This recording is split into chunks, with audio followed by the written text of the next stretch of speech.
छोटे से शहर देवपुर की गलियों में एक नौजवान हर सुबह जल्दी उठकर निकल जाता था। कोई उसे नाम से नहीं जानता था, लेकिन हर कोई उसकी मौजूदगी को महसूस करता था। जब भी किसी गरीब को दवा की ज़रूरत होती, अस्पताल में पहले से ही पैसे जमा मिलते। जब किसी के घर राशन खत्म होता, दरवाजे पर थैला रखा होता। लेकिन कभी किसी ने उस युवक को नहीं देखा कि वह यह सब करता है। लोग उसे फरिश्ता कहते थे, एक ऐसा इंसान जो कभी सामने नहीं आता लेकिन हर समय मौजूद रहता है। उसका असली नाम था आर्यन, एक साधारण कपड़ों में रहने वाला, कम बोलने वाला और अक्सर अकेला घूमने वाला लड़का। वह एक पुरानी साइकिल से चलता था और एक छोटी सी किताब की दुकान पर नौकरी करता था। किसी को पता नहीं था कि वह अपनी मामूली तनख्वाह से कैसे दूसरों की इतनी मदद करता है। असल में वह खुद भूखा रह लेता था, लेकिन किसी और को भूखा नहीं रहने देता। एक दिन की बात है, जब शहर की सबसे बुजुर्ग महिला सुल्ताना बेगम बीमार हो गई। उनका इलाज महंगा था, बेटे विदेश में थे, पड़ोसी सिर्फ अफसोस जाहिर करते। लेकिन अगले ही दिन अस्पताल में उनके नाम से सारा बिल भर चुका था। डॉक्टर भी हैरान थे, किसने दिया ये पैसा, कोई नहीं जानता था। लेकिन उस दिन के बाद लोगों में ये चर्चा और तेज हो गई कि फरिश्ता फिर से आया था। आर्यन रात को किताबों की दुकान बंद करता और सीधे उन जगहों पर जाता जहां कोई रो रहा होता। कभी झुग्गी में बीमार बच्चा, कभी फुटपाथ पर बैठा बूढ़ा। उसका दिल किसी का दर्द देखकर पिघल जाता। एक रात वह बाजार से लौट रहा था, जब उसने देखा कि एक बुजुर्ग आदमी एक खाली कटोरा लेकर बैठा है। आर्यन पास गया, चुपचाप बैठा और जेब से एक रोटी निकाली जो वह खुद के लिए लाया था। बुजुर्ग को दी और बिना कुछ कहे चला गया। बुजुर्ग की आंखों में आंसू थे। देवपुर के स्कूल में एक गरीब बच्चा सोहन पढ़ाई में बहुत होशियार था, लेकिन किताबें खरीदने के पैसे नहीं थे। एक सुबह उसकी थाली में नाश्ते के साथ एक पैकेट था, पूरा कोर्स का सामान, नई यूनिफॉर्म और स्कूल की फीस की रसीद। उस दिन स्कूल में मास्टर जी ने पूछा, ये सब किसने दिया? सोहन बोला, कोई चुपके से मेरे घर के बाहर रख गया था। लोग अब आर्यन को पहचानने लगे थे, लेकिन वह हमेशा किसी न किसी बहाने गायब हो जाता। उसके लिए पहचान नहीं, मदद जरूरी थी। एक बार शहर में बाढ़ आई, कई लोग बेघर हो गए। प्रशासन सुस्त था, लेकिन हर रात लोगों के टेंटों में कंबल, खाना और दवाइयां पहुंचने लगीं। कुछ लोगों ने देखा कि एक लड़का पानी में घुटनों तक भीगकर थैले खींच रहा है। किसी ने उसका चेहरा नहीं देखा, लेकिन वो आर्यन था। एक दिन एक अमीर आदमी, राजीव मल्होत्रा, ने अखबार में पढ़ा, देवपुर का गुमनाम मददगार अब तक 100 से ज्यादा परिवारों की मदद कर चुका है। राजीव ने उसे ढूंढने की ठानी, कई दिन तक नजर रखी और आखिरकार किताबों की दुकान के बाहर बैठे एक लड़के को देखा जो किसी बच्चे को पेन और कॉपी दे रहा था। राजीव ने पास जाकर पूछा, तुम ही हो वो फरिश्ता?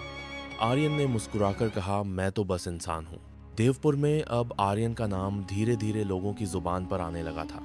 हालांकि वह हमेशा अपनी पहचान छिपाता रहा, लेकिन जिनकी जिंदगियां उसने बदली थीं, वे अब उसके लिए दुआएं करते नजर आते।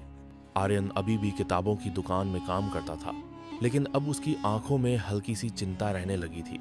उसकी उम्र ज्यादा नहीं थी, लेकिन दिल बहुत बड़ा था। वह जानता था कि अब लोग उसे पहचानने लगे हैं और ये चीज़ उसकी सादगी और चुपचाप मदद करने की राह में बाधा बन सकती है। एक दिन सुबह जब वह दुकान पहुंचा तो देखा कि बाहर भीड़ जमा है। दीवार पर उसकी एक तस्वीर चिपकी थी, नीचे लिखा था, देवपुर का सच्चा हीरो आर्यन। उसके चेहरे का रंग उड़ गया। भीड़ ने तालियां बजाईं, किसी ने माला पहनाने की कोशिश की, लेकिन आर्यन कुछ बोले बिना पीछे हट गया और दुकान के अंदर चला गया। उसी दिन रात में उसने एक फैसला लिया देवपुर छोड़ने का। वह नहीं चाहता था कि लोग उसके काम को एक शो बना दे। अगले दिन आर्यन ने एक खत लिखा, मैं नायक नहीं हूँ, मैं तो बस एक इंसान हूँ जो अपना फर्ज निभा रहा था। अब जहाँ जरूरत होगी वहाँ जाऊँगा, लेकिन नाम के बिना, पहचान के बिना। खत पढ़कर लोग सन्न रह गए। कुछ दिन बाद एक दूसरा शहर कनकपुर, जहाँ स्लम एरिया में बच्चे भूखे रहते थे, वहाँ अचानक से रातों में खाना बांटने लगा। कंबल मिलते, स्कूल की फीस जमा हो जाती। किसी ने उसका चेहरा नहीं देखा, पर जिसने भी देखा बोला, उसके चलने का अंदाज देवपुर वाले फरिश्ते जैसा है। कई महीने बीत गए। आर्यन अब लगातार शहर से शहर घूम रहा था। वह अपने लिए नहीं जीता था। उसकी आंखों में बस एक सपना था, भारत में एक भी गरीब भूखा न सोए। उसने खुद को मिटा दिया, लेकिन दूसरों की जिंदगी संवार दी। एक दिन आर्यन को तेज बुखार आया। किसी शहर के अस्पताल में वह भर्ती हुआ। कोई नाम नहीं बताया। डॉक्टर ने पूछा, तुम कौन हो? उसने धीरे से जवाब दिया, मैं एक आम आदमी हूँ जो चुपचाप लोगों के काम आता है। डॉक्टर की आंखों में आंसू थे। उसी डॉक्टर ने उसके इलाज के बाद एक रिपोर्टर को बताया, मैंने आज एक ऐसा इंसान देखा जिसने बिना कोई नाम कमाए सैकड़ों की जिंदगी संवार दी।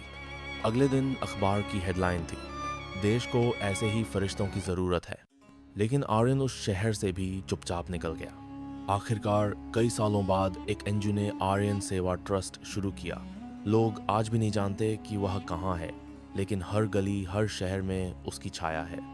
जब कोई भूखा सोता है, कोई अनाथ बच्चा स्कूल जाता है या कोई बीमार इलाज पाता है तो लोग कहते हैं, जरूर आर्यन जैसा कोई फरिश्ता आया होगा।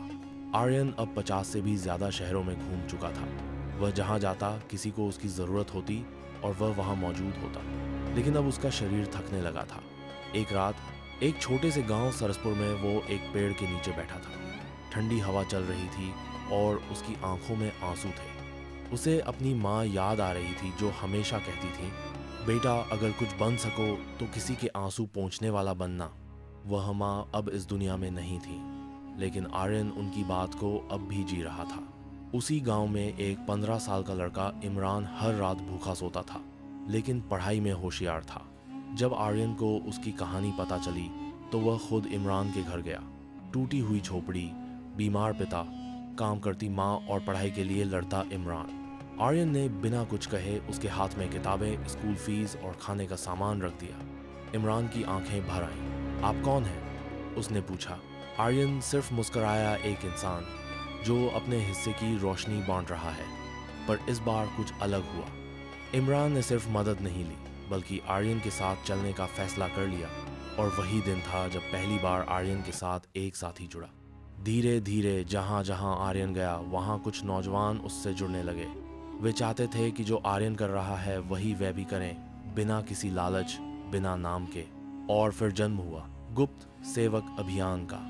आर्यन इसके संस्थापक नहीं कहलाए, लेकिन वे इसकी आत्मा बन गए।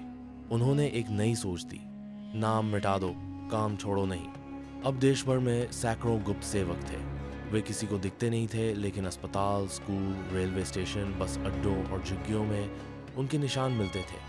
कोई दूध का पैकेट, कोई स्कूल बैग, कोई दवाई का बिल पहले से जमा। हर जगह एक ही पंक्ति छपी होती, अगर तुम मुस्कुरा रहे हो तो किसी ने चुपचाप अपना हिस्सा दे दिया है। पर एक दिन आर्यन को हार्ट अटैक आया। उसे नजदीकी अस्पताल में भर्ती किया गया। डॉक्टरों ने उसकी हालत गंभीर बताई। अस्पताल में सन्नाटा था, लेकिन देश भर के छोटे बड़े शहरों में एक लहर दौड़ गई, हमारे फरिश्ते को दुआ की जरूरत है। लाखों लोगों ने दुआएं की, बच्चों ने प्रार्थना की, बूढ़ों ने हाथ उठाए और पूरे देश ने महसूस किया, हमारे बीच कोई ऐसा भी था जो खुद मिटकर हमें बना गया। चमत्कार हुआ, आर्यन की जान बच गई। अस्पताल से छुट्टी के समय नर्स ने पूछा, आपने इतने लोगों की मदद की, लेकिन खुद के लिए कुछ नहीं रखा? आर्यन ने मुस्कुराकर कहा, मैंने जो दिया वही सबसे बड़ा कमाया। अब आर्यन पहले जैसा काम नहीं कर पाता था, पर उसने एक कमरे में बैठकर सैकड़ों गुप्त सेवकों को सिखाना शुरू कर दिया, कैसे खुद को छोटा रखकर बड़ा काम किया जाता है। वह अब भी तस्वीरों से गायब रहता था, लेकिन उसका काम अब एक क्रांति बन चुका था। देश भर के बच्चे अब एक नया सपना देखने लगे थे, हीरो बनने का नहीं, फरिश्ता बनने का।